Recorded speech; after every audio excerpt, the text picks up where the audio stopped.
I'm Dave Shadovitz, editor of Human Resource Executive Magazine, and I'm here at the HR Technology Conference with Jason Averbook, co-founder and CEO of LeapGen, and author of this new book called The Ultimate Guide to a Digital Workforce Experience.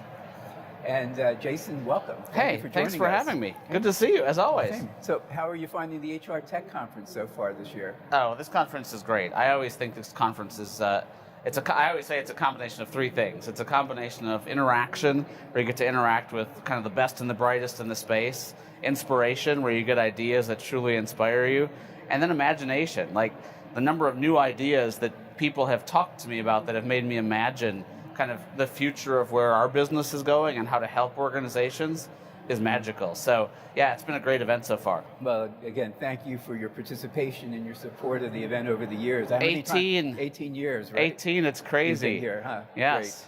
Great. Yeah. So what led you to write this book? Tell me.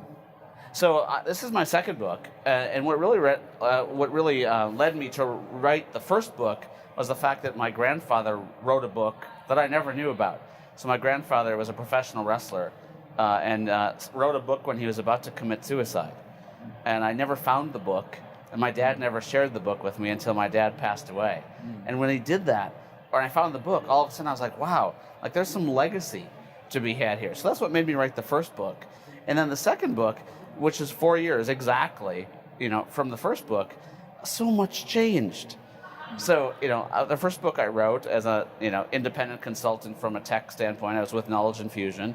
The second book I wrote as LeapGen, and the world has changed so drastically around people thinking about technology for HR to now the world of how do I design experiences for the workforce. Our jobs as HR technologists has just exploded from putting in systems for HR people to use to putting in solutions for the workforce to use. And that's really that's what made me write the book. A, I say B, the subplot of that is I have a 14 and an 11-year-old now. They're going to enter the workforce soon, and I want them to enter the workforce knowing that the workforce is going to be ready for the way that they already work outside of when they go to school or when they talk to their friends. So it's 2018, outside of work.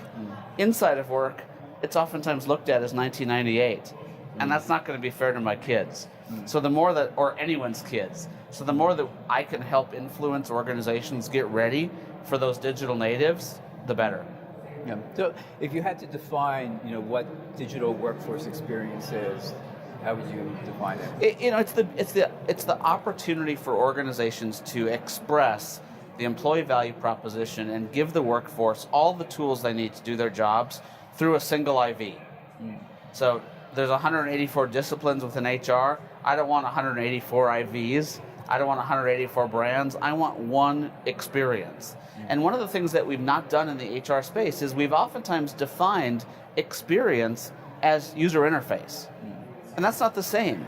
So I talk in the book a lot about how you might love Uber. You might love the Uber user interface, but if the car never shows up, what's your experience?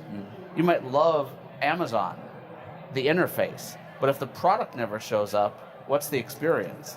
So it's more than just, in order to generate experience, a true experience, it's much, much more than just the tech. And that's what we want people to understand out of this book.